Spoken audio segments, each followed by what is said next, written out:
먼 옛날 한국의 시골 마을 중 한 곳에 기묘한 일들이 계속해서 일어나고 있었습니다. 그 마을은 산으로 둘러싸여 있었고 외부와 의왕내가 적어 매우 고요한 곳이었습니다. 마을 사람들의 삶은 평범하고 조용했지만 어느 날부턴가 이상한 사건들이 발생하기 시작했습니다.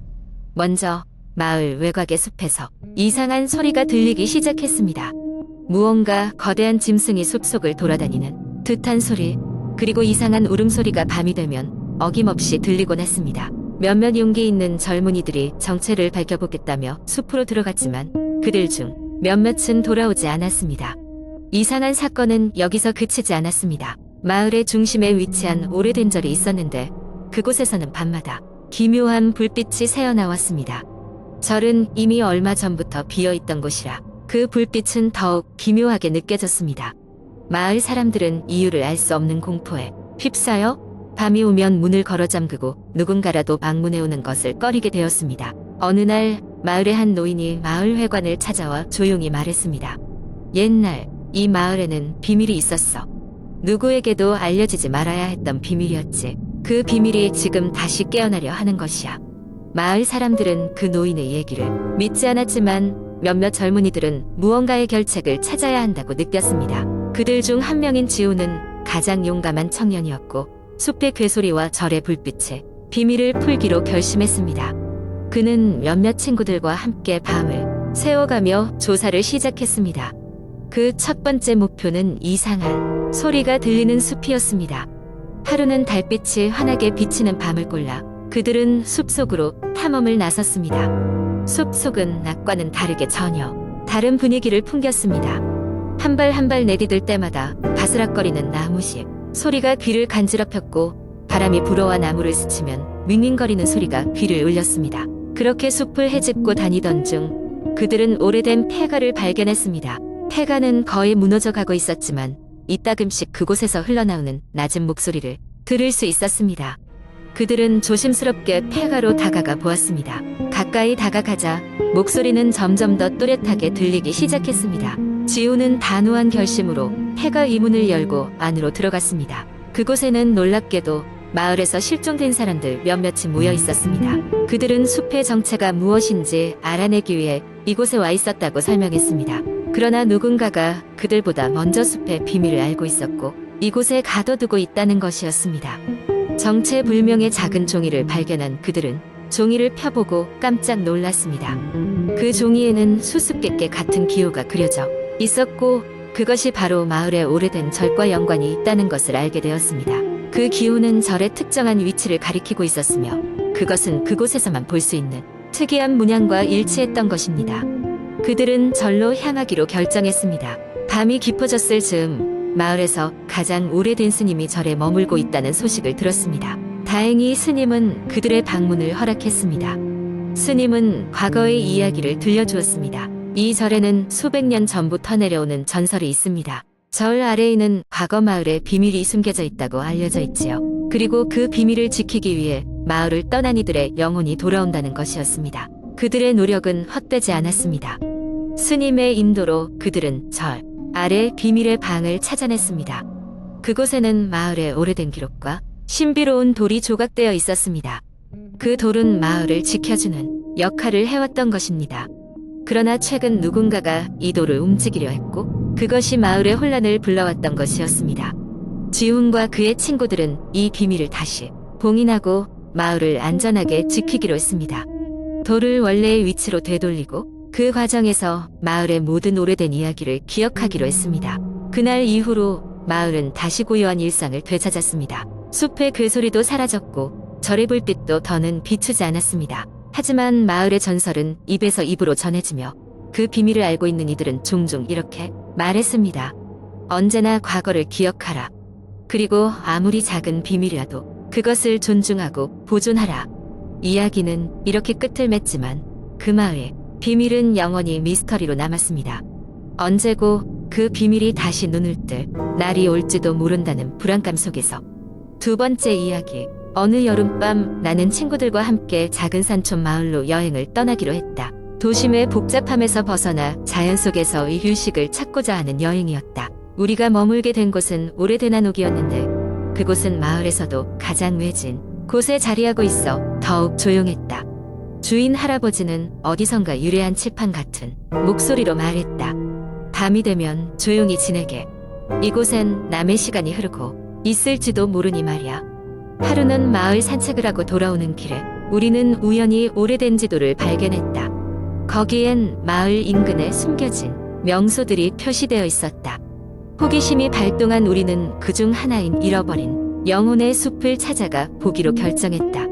마을을 벗어나 숲길을 따라가면 마치 다른 세상에 들어선 듯한 기분이 들었다. 공기는 싸늘했고 나무들은 무성하게 자라 있어서 햇빛이 거의 들지 않았다. 우리가 숲 깊숙이 들어갈수록 왠지 모를 불안감이 몰려왔다.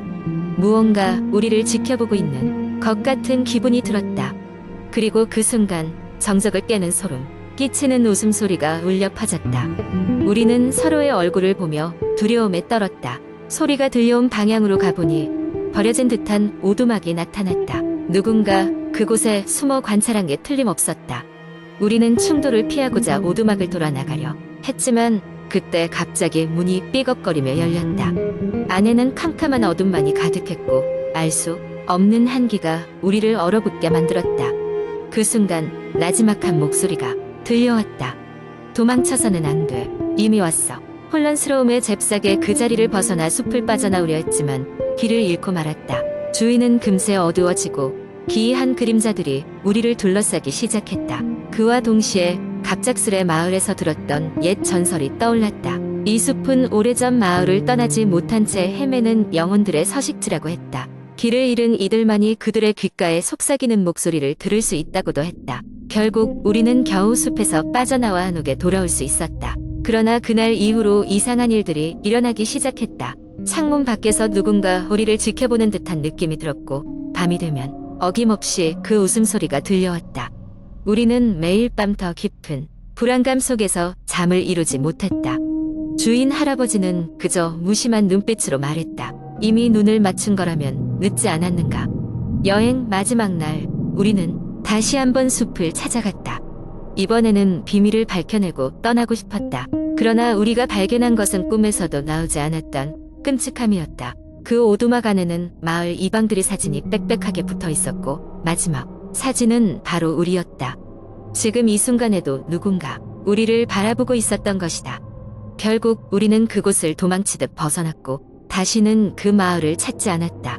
그 후로도 우리는 자주 기억 속에 그 웃음소리가 들려오는 것 같아 고통 속에 시달려야 했다. 우리가 그날 정말 무엇을 경험했는지는 아무도 알 수 없었다. 다만 그 경험이 시계 너머의 세계를 시사했다는 것만은 확실했다. 누군가 그곳에 발을 들이고 싶다면 자신의 시간이 그들에게 붙잡힐 수 있음을 기억해야 할 것이다. 세 번째 이야기여는 날 밤 평소와 다름없이 야근을 마치고 늦게 퇴근한 수지는 지친 몸을 이끌고 집으로 돌아가고 있었다. 그녀가 사는 곳은 서울 외곽에 위치한 작은 아파트 단지의 10층이었다. 엘리베이터를 타고 층수를 눌렀을 때 시큼한 쇳내가 엘리베이터 안에 가득 찬 것처럼 느껴졌다. 별일 아니라고 생각하며 수지는 10층에 도착했고 문이 열리자 바람처럼 빠르게 자신의 집으로 향했다. 집에 들어서자마자 수지는 다급히 모든 불을 켜고 문단속을 철저히 했다. 최근 아파트 단지에서 이상한 소문들이 돌고 있었기 때문이다. 밤이 되면 위층에서 무언가를 질질 끄는 듯한 소리와 함께 울음소리가 들린다는 것이었다. 하지만 그녀는 그다지 신경 쓰지 않았다. 이전에도 꾸준히 들리던 소리였고 특별히 해코지를 당한 적도 없었기 때문이다. 수지는 샤워를 마치고 아늑하게 침대에 누웠다. 피로가 몰려오면서 금방 잠에 들 줄 알았지만 무언가 불길한 기운이 느껴졌다. 한동안 천장을 바라보며 누워있던 그녀는 갑자기 벽에서 무언가 긁히는 소리를 들었다. 예민해진 감각으로 소리에 집중하자 소리는 점점 커져갔다. 덜컹거리는 소리와 함께 무어라 중얼거리는 소리가 들리는 듯했다. 수지는 귀를 막고 이불을 뒤집어 썼다. 그대로 잠이 든 줄 알았던 수지는 다시 깨어났다. 방 안은 이상하리만큼 싸늘해져 있었고 침대 옆에서 무언가 기척이 느껴졌다. 천천히 고개를 돌려 바라본 쪽에는 창백한 얼굴의 여인이 서 있었다. 눈이 없는 듯한 모습이었고 피가 흐르는 듯한 얼굴은 비현실적일 만큼 섬뜩했다. 공포에 질린 수지는 소리를 지르고 싶었지만 몸이 움직이지 않았다. 그 여인은 수진을 가만히 내려다보더니 입을 열어 아무 말 없이 숨을 불어넣었다. 그리고는 아무 일도 없었다는 듯이 사라졌다. 이 모든 일이 헛된 꿈이라고 생각하기엔 너무 생생했다. 수지는 본능적으로 알았다. 저 여인이 바로 소문 속의 귀신이며 자신이 선택받은 것일지도 모른다는 것을. 다음 날 아침 수지는 정신을 차리고 거울을 봤다. 꿈이었을 거라고 해서 자신을 다독였지만 거울 속 자신의 목에 붉은 자국이 남아있는 것을 보고 경악할 수밖에 없었다. 그것은 마치 손으로 목을 감쌌던 흔적처럼 보였다. 그녀는 서둘러 집을 나섰고 그날로 퇴근 후 집에 가지 않고 친구 집에서 머물렀다. 며칠 후 수지는 자신이 살던 아파트를 떠나기로 결심했다.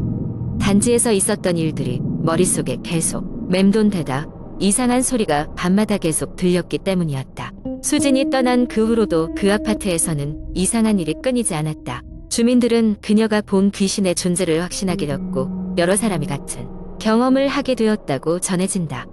시간이 지나면서 그곳은 귀신 아파트라는 불명예스러운 별명을 얻게 되었다.